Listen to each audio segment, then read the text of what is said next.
Dios les bendiga, hermanos, amigos. Bienvenidos a Trinity House of Hope en español. Quiero invitarles a cerrar sus ojos brevemente para entregar al Señor este momento. Señor bendito, te entregamos lo que vamos a compartir. Te pedimos que seas tú tomando control, Señor. En el nombre de Jesús. Amén. ¿Cómo enfrentamos al dolor? No me refiero, por supuesto, al dolor de machucarse el dedo con un martillo, sino al sufrimiento. ¿Qué hacemos cuando enfrentamos, por ejemplo, la pérdida de un ser amado? ¿Qué hacemos cuando enfrentamos una injusticia grande? ¿Qué hacemos cuando enfrentamos una angustia de desesperanza? ¿Qué hacer cuando perdemos, cuando parece que no hay esperanza, que no hay solución? Vivimos en una sociedad que nos dice que el sentido de la vida es sentirse bien y ganar. Nuestras historias siempre nos hablan de los ganadores, de los que lo logran, de los que son felices, de los que están sonriendo. Pero ¿qué del sufrimiento? ¿Qué de los que sufren? La palabra de Dios es rica en referencias al dolor. Tenemos, por supuesto, la historia de Job. Tenemos un libro en la Biblia que se llama Lamentaciones.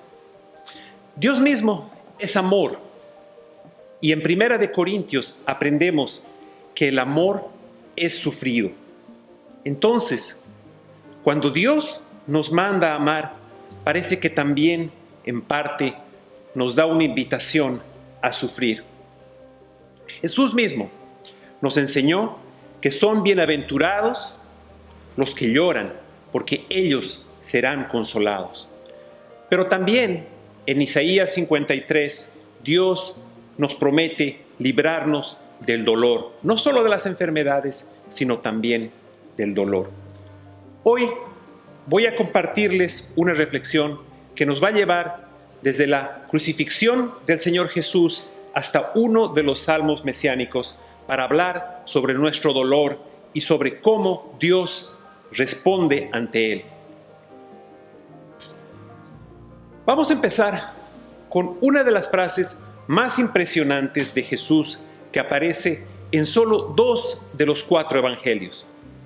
Marcos y Mateo relatan que a la hora novena judía, que representa las 3 de la tarde en el sistema que utilizamos, poco antes de morir, Jesús gritó en la cruz: Elí, Elí, lama sabactani.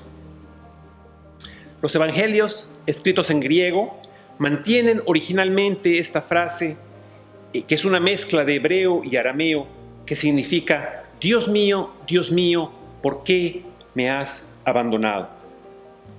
Y esta frase es impresionante por varias razones. Primero, por la sonoridad. Escúchenlo de nuevo en el idioma original. Elí, Elí, lama sabactani.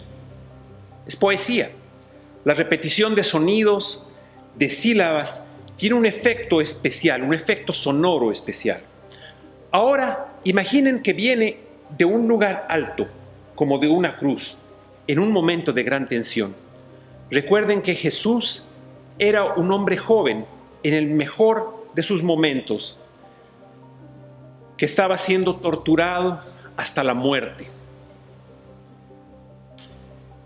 Hay cosas que universalmente generan respeto, y una de ellas es la muerte, el sufrimiento de alguien inocente. Y en ese momento todos, sus discípulos, todos los mismos enemigos de Jesús, estaban seguros de que ese hombre era absolutamente inocente. Y a esa hora ya llevaban un buen rato en tinieblas. Acuérdense que el día se había oscurecido, y en medio de ese ambiente sombrío y solemne, el grito: Elí, Elí, lama sabactani. Porque fue un grito, un gemido. Imagino un sonido desgarrador, una expresión extrema en los últimos momentos antes de morir, después de un gran sufrimiento físico. Recordemos que Jesús venía de recibir latigazos, de haber sido forzado a cargar un peso grande sobre su cuerpo, de haberle puesto una corona de espinas, de haberle puesto clavos en las extremidades. La misma posición del crucificado es una tortura, porque cada vez que respira tiene que sentir dolor. Y además de ese sufrimiento físico, el sufrimiento mental, porque Jesús venía de haber sido traicionado, no solamente por Judas, sino también por Pedro, por todos sus discípulos. Y además de eso, las humillaciones, las burlas, la desnudez. Además, esta frase impresiona por la inusual manera en la que Jesús se refiere al Padre.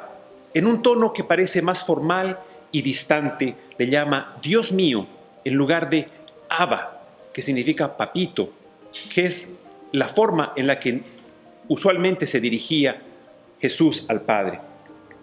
La misma repetición, Dios mío, subraya la tensión y añade a ese momento dramático. Pero realmente, ¿qué significa esta frase? ¿Qué quiso expresar Jesús en ese momento? Y no se trata de una mera curiosidad, sino que las respuestas van a ser relevantes para cualquier persona que experimenta, que atraviesa un tiempo de sufrimiento.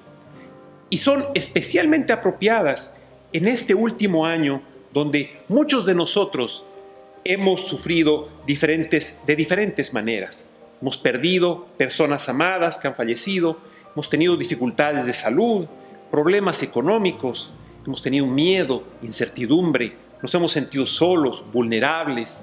Los creyentes hasta burlas hemos recibido, curiosamente con las mismas palabras con las que se burlaban de Jesús.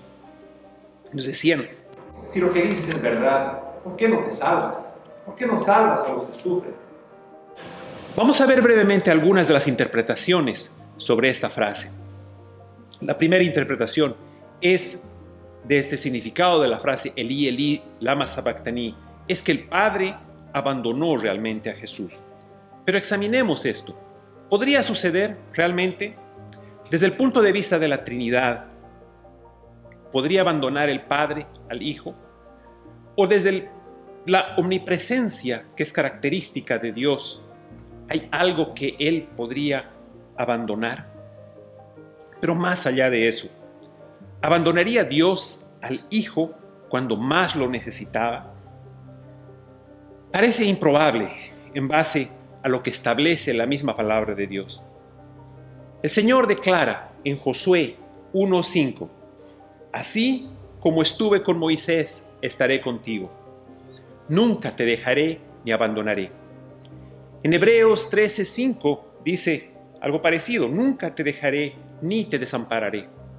En Isaías 49:15 utiliza una figura muy interesante, porque dice, ¿se olvidará la mujer de que dio a luz para dejar de compadecerse del hijo de su vientre? Aunque olvide ella, yo nunca me olvidaré de ti. Aunque una madre olvidara a su recién nacido hijo, yo no te olvidaré. En Salmos 94:14 dice, porque el Señor no abandonará a su pueblo, ni desamparará a su heredad. ¿Cuál es su heredad? Justamente está hablando de su Hijo.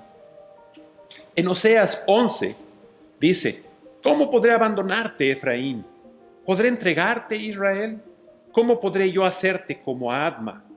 ¿Podré tratarte como a Zeboim? Mi corazón se conmueve dentro de mí, se enciende toda mi compasión. Es decir, que Dios se llena de compasión por el dolor. El mismo Jesús sabía que el Padre no lo podía dejar. En Juan 10:30 dice, mi Padre y yo uno somos. Cuando dijo eso, ese día, sus enemigos ya querían apedrearlo. En Juan 16:32, Jesús se refirió específicamente a lo que iba a suceder en la cruz. He aquí, la hora viene, y ha venido ya, en que seréis esparcidos, cada uno por su lado, y me dejaréis solo. Mas no estoy solo, porque el Padre está conmigo. Es decir, que a lo largo de la palabra, a lo largo de la Biblia, leemos una y otra vez que Dios no abandona. El Padre no abandona. Por tanto, podemos eliminar esa posibilidad. El Padre no abandonó a Jesús.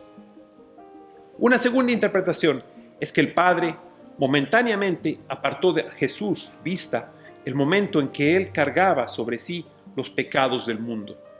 Esto suele basarse en un versículo de Habacuc 1:13, que dice: muy limpio eres de ojos para ver el mal, que parece ser una forma literaria de representar cómo Dios desaprueba la maldad, es decir, la incompatibilidad entre bien y el mal.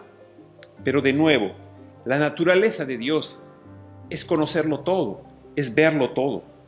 Y el mismo hecho de aceptar el sacrificio redentor de Jesús significa conocer, ver el pecado que es limpiado. Otra interpretación es que si bien el Padre no abandonó a Jesús, Jesús sí se sintió abandonado. Sin embargo, esto parece sugerir que Jesús cometió un error. La palabra dice que Jesús no cometió pecado, pero ¿podría ser posible que cometa un error? Es una discusión interesante, pero en este tema específico entiendo que el error implicaba no creer, lo cual parece imposible para Jesús.